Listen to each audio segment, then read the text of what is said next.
이해하십니까? 저는 박희수이라고 합니다.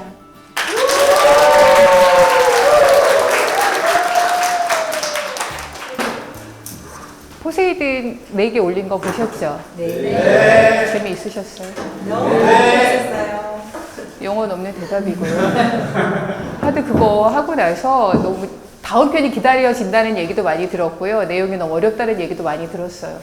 그래서 오늘은 조금 재밌는 얘기를 해드릴 거고요. 다음에 할 때는 또 유럽 역사 얘기 좀 해드리도록 하겠습니다.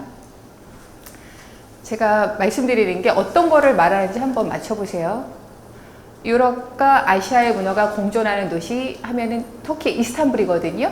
그래서 97%가 아시아고 3%가 유럽이에요. 근데 이제 유럽이라고 머리를 기밀고 있거든요. 그래서 이스탄불에 가시면 터키 수도가 앙카라지만 경제를 이끌어가는 수도가 이스탄불이에요. 그래서 이스탄불에 가시면 4월 한 달 동안 축제를 해요. 이 축제를. 뭘 것 같으세요? 꽃 이름은 랄레라고 불렀어요. 그리고 또 하나는요.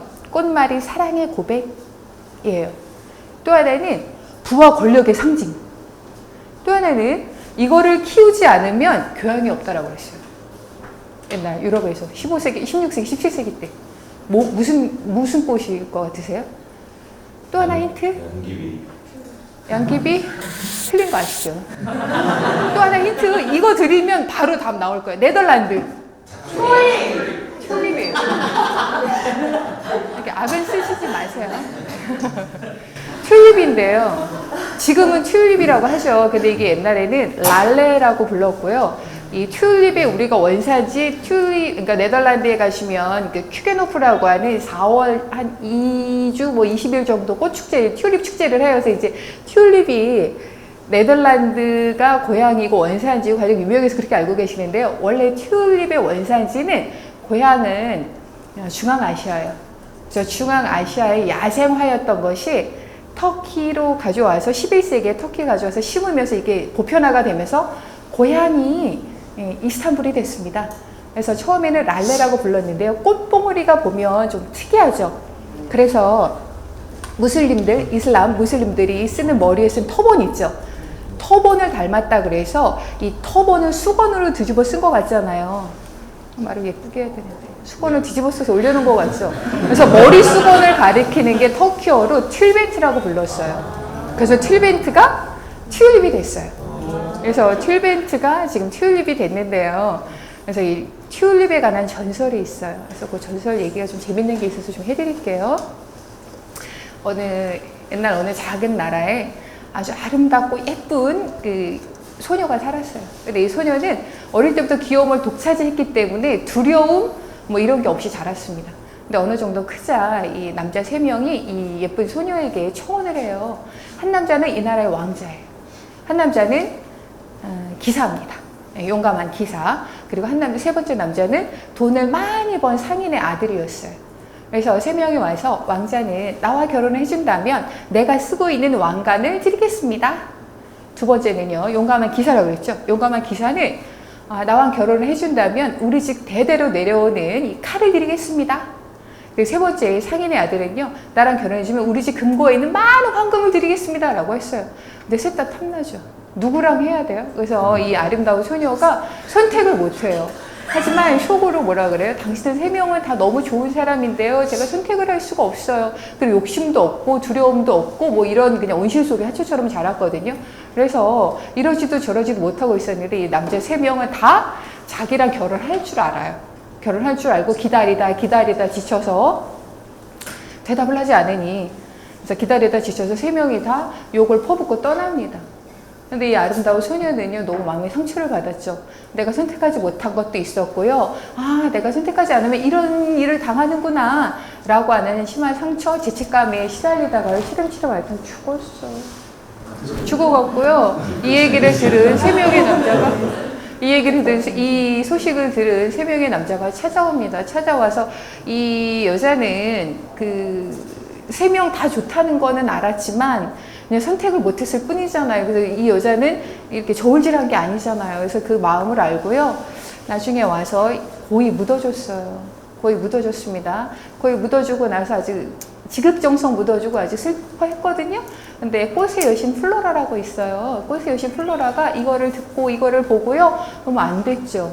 그래서 이 아름다운 여인을요, 한 송이의 꽃으로 다시 피어나게 했어요. 그래서 왕관을 닮은 꽃봉오리, 그 다음에 그 용감한 기사의 칼을 닮은 입, 그 다음에 튤립의 뿌리 한번 보셨어요? 이게 황금 빛깔이에요. 그래서 이 상인의 아들이 갖고 있는 황금 빛깔의 뿌리로 이렇게 다시 태어나게 했습니다. 그래서 랄레라고 불렸던 게 지금은 튤립이라고 하는데요. 세계 3대 버블이라고 있어요. 세계 3대 버블. 3대 거품 3개가 있는데요. 첫 번째가 네덜란드의 튤립이에요. 두 번째가 영국의 남해 해사. 보물섬, 인양하자, 건져 올리자라는 게 있고, 세 번째가 프랑스의 미시시피라고 하는 미시시피 강에서 황금을 얻는 이게 있습니다. 3개가 있는데, 그 중에 첫 번째가 네덜란드의 튤립 버블입니다.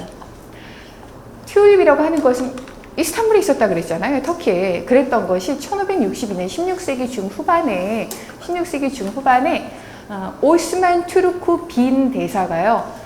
유럽에 안트베르펜이라고 있어요. 안트워프? 벨기에라는 나라는 아시죠? 네. 벨기에 수도거든요. 브루셀. 브뤼셀이에요.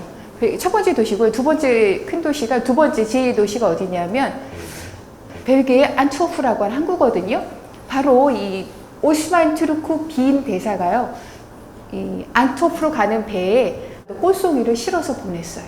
그래서 유럽에 전해졌어요. 근데 안트워프에서 이걸 받았죠. 근데 이때 당시에는 16세기 중후반 이때만 해도요, 1562년이라고 그랬죠. 이때만 해도 벨기에하고 네덜란드는 하나로 묶여있는 플람드르라고 그랬어요. 플람드르 하면 떠오르는 그 만화 영화 있죠. 플란데스의 개. 플란데스의 개 보시면 내용 다 아세요?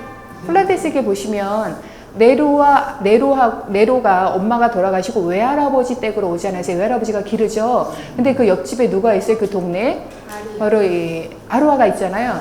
그 이 이야기의 배경이 되는 곳이 그 안트워프에서 20리, 8km 정도 돼요. 8km 되는 호보켄이라는 마을이 있어요. 그래서 여기에서 일어나는 일이고, 매일같이 네로하고 할아버지하고 우유 배달을 해서 안트워프로 오죠. 안트워프로 와요. 그래서 8km면 이렇게 걸어갔고요. 그 우유통 수레를 끌고 한 2시간을 가야 될 거리예요. 그리고 다시 또 2시간을 와야 될 거리예요.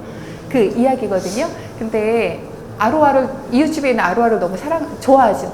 근데 아루아 아버지는 네로가 너무 싫어요. 가난하죠. 부모님도 없죠. 그래서 너무 싫어하는데, 여기에 아로아의 아버지가 네로를 싫어하게 되는 결정적인 역할을 하는 게 또 누구예요?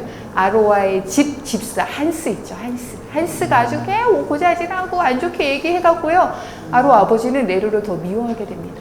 그러다가 할아버지 돌아가시죠. 미술 대회에 그림을 내갖고 이게 1등이 되죠. 그럼 많은 돈을 받아요. 그래서 먹고 살 것도 해결되고 집세도 내야 돼요. 근데 여기에서 당선되지 않습니다. 당선되지 않아요. 그래서 결국은 집세도 못 내죠. 먹을 것도 없죠. 할아버지는 이미 돌아가셨죠. 미술 출품한 것도 낙선됐죠. 불지른 장본인으로 몰렸죠. 그래서 코너에 제대로 몰려갔고요. 정처 없이 걸어요. 근데 이때가 크리스마스예요. 크리스마스 이브 12월 24일 날. 정처 없이 걷다가 뭘 하나 주웠어요. 주웠는데 뭐냐면 아로아 아버지가 은행에서 돈을 찾아온 돈꾸러미였어요.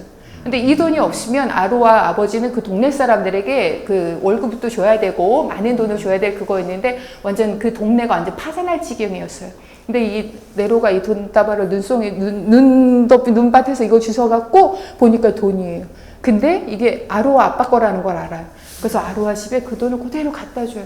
그래서 아로아하고 아로아 엄마가 여기 몸도 녹이고 밥도 먹고 가라고 하는데요, 파트라시만 부탁을 해요. 파트라시만 좀 도와달라고 하고, 본인은 정처 없이 걷다 보니까 온 곳이 어디예요? 안트워프에 있는 대성당이었어요. 안트워프의 대성당에 뭐가 있냐면 성모승천이라고 하는 루벤스가 그린 그림이 있어서 이건 무료로 볼 수가 있는데, 벨기에 하면 루벤스예요. 특히 안트워프 하면 루벤스거든요.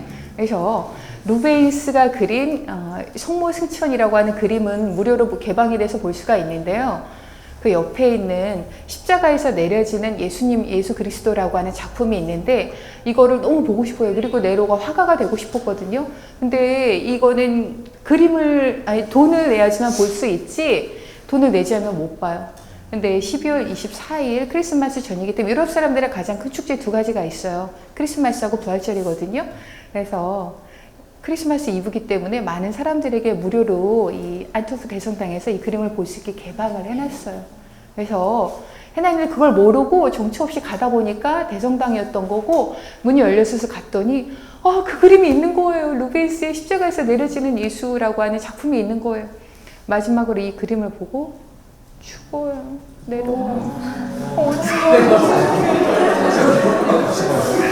그리고 파트라슈도 네로를 찾아와요. 와갖고 같이 죽습니다.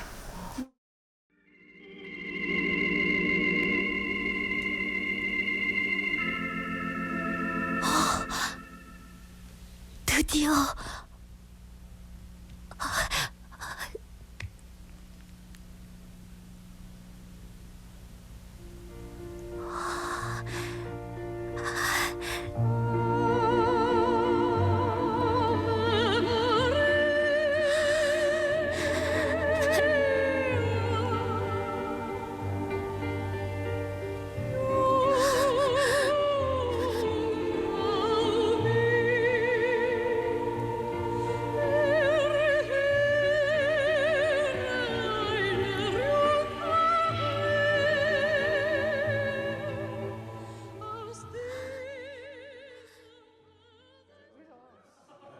그래서 이 안트워프 하면 루벤스, 안트워프 하면 이 플란다스의 배경이 되는 곳이거든요. 근데 같은 플랑드르라 그랬고 네덜란드랑 벨기에는 하나라 그랬죠. 하나의 그 나라였었거든요. 근데 네덜란드란 나라는 우리가 해수면이 더 높고 땅이 육지가 낮고 뭐 이런 얘기 많이 들으셨잖아요. 신이 인간을 만들었다면 네덜란드는 네덜란드인을 만들었어요. 알프스에 사는 사람들은요, 산과의 투쟁에서 이긴 사람들, 네덜란드에 사는 사람들은 물과의 투쟁에서 이긴 사람들이라 하는 말이 있을 정도로 네덜란드는요, 해수면이 높아갖고 그리고 거기가 북해라고 하는 북쪽 바다에서 불어오는 바람, 비, 이것 때문에 장난이 아니게 날씨가 아주 안 좋아요. 아주 안 좋거든요. 그래서 간척 사업을 해갖고요, 간척지 개간을 해갖고 바닷물을 퍼내서 풍차를 퍼내서 거기를 땅을 만드는 곳이 네덜란드의 간척 사업이잖아요. 근데 아무리 바닷물을 퍼내고 비가 와서 염분기를 희석시킨다 해도 염분기가 남아있어요. 근데 염분기가 남아있는데도 잘 자라는 게 뭐예요? 바로 튤립이에요. 그래서 네덜란드에서 튤립이 아주 성행을 했던 거예요. 근데 17세기 1600년대가 되면서 유럽 사람들이 이제 그 새로운 투자처를 찾게 돼요. 새로운 투자처를 찾게 되는데 튤립 꽃 하나를 씨를 심어갖고 꽃을 피우기까지는 7년, 최소 7년이에요. 근데 뿌리 하나 가져다 심으면 어때요? 그 다음에 바로 나요. 그래 계속 나잖아요. 여러 해 살이거든요. 그런데 왕관 같죠? 그 전에 유럽에서 못 보던 꽃이죠. 그래서 이게 사람들이 너도 나도 튤립에다가 투자를 하기 시작했어요. 튤립에 투자를 하기 시작했는데 이 가격이 어느 정도까지 올라가냐면 당시에 서민들의 1년 생활비의 40배. 감이 안 잡히죠? 1617세기니까 1600년 감이 안 잡혀요. 꽃 한 송이가 8억. 그리고 암스테르담 가보셨어요? 암스텔 강 위에 댐을 만들고 뚝을 만들고 도시가 만들어졌다 그래서 암스테르담이에요. 로테르담 역시나 로테르 강 그런 뜻이거든요. 그 암스테르담 운하가 있어요. 운하가 있는데 그 운하에 있는 5층짜리 저택 한 채 사는 거하고 튤립 한 송이랑 맞먹었어요. 그 정도로 어마어마한 가치가 있었던 게 당시에 튤립이었어요. 그랬던 것이 갑자기 거품이 빠지게 되는데요. 우리가 영어식으로는 존이라고 하는데 이제 네덜란드 말로 얀이라고 그래요. 얀이라고 하는 청년이 돈을 열심히 모아갖고 우리 뭐 금펀드 뭐 이런 펀드 드는 것처럼 튤립에다가 투자를 했어요. 당시에 선물, 지금 우리 왜 주식에서 선물 옵션이라는 거 있죠? 이게 튤립 갖고 선물 옵션을 했던 게 1600년 17세기의 네덜란드의 경제 상황이에요. 여자친구하고 이 튤립에 투자한 거를 현금화해서 동인도 회사로 가는 배를 타고 가서 새로운 나라에 가서 새로운 삶을 살기 위해서 그 하인한테 투자한 튤립을 찾아오라 그랬어요. 근데 하인이 이거를 찾으러 가요. 찾아오다가 보니까 어때요? 그 뿌리가 보니까 양파송이 같거든요. 그래서 이 둔한 하인이요, 이 양파송이 같은 이 튤립의 뿌리를 씹어 먹었어요. 그래서 맨손으로 와 있어. 헐, 맨손으로 와 있어요. 그래서 보니까 야니 보니까 열 있는 대로 받았죠. 그게 얼마짜리인데 최소 8억인데 열받죠. 그래서 하인은 고소를 했습니다. 고소를 했는데 재판에서 재판 결과가 나왔냐면 튤립 꽃에 대한 이 재산적 가치를 인정할 수 없다 했어요. 그래서 이 재판 결과로 인해서 한 송이가 당시에 1길더였던 것이 1000길더까지 올라갔어요. 그랬던 것이 95%가 빠지게 돼요, 가격이. 그러면서 이 튤립 거품은 빠지게 됐습니다. 그래서 이게 그래서 지금은 네덜란드가 더 튤립 축제, 꽃 축제가 더 유명하잖아요. 4월이 되면 이제 3월 마지막 토요일에 되면 유럽은요, 썸머타임이라는 걸 해서 낮 1시간을 더 써요. 낮 1시간을 더 쓰면서 봄이 온 거를 알리기 위해서 특히나 북쪽은 더 하죠. 위도가 높은 북쪽은. 그래서 봄이 온 걸 알리기 위해서 많은 축제를 열거든요. 그래서 네덜란드에서 이제 튤립 축제를 하기 때문에 우리가 튤립 하면 네덜란드를 먼저 떠올리는데요. 원래 고향은 어디다? 터키다. 터키고요. 안트베르펜 하면 제가 플란다스의 개 네로와 아루아라 그랬고요. 그 다음에 루벤스라고 했잖아요. 다음 시간에는 루벤스에 관한 얘기하고요. 루벤스의 3가지 작품이 있어요. 십자가를 세우는 그 루벤스의 작품이 있어요. 1610년에. 그 다음에 1611년부터 14년까지 십자가에서 내려지는 예수라고 하는 거 아까 말씀드린 거. 네로가 그렇게 죽기 전에 보고 싶어 했던 그림. 또 하나 3번째가 뭐냐면 마리드 메디치라고 뭐 들어보셨죠? 들어봤어요. 마리드 메디치라고 하는 프랑스의 왕비면서 루이 13세의 엄마거든요. 그래서 마리드 메디치의 생애를 그린 24개의 그 그림이 있어요. 이 3가지가 루벤스를 대표하는 3가지 작품이거든요. 그리고 또 하나 이제 많은 화가들이 그렸는데요. 시몬과 페로라고 하는 또 작품이 있습니다. 그래서 다음 시간에는요, 루벤스에 관한 얘기하고, 루벤스에 관한 생애, 그 다음에 시몬과 페로에 관한 얘기를 좀 해드리도록 할게요. 네.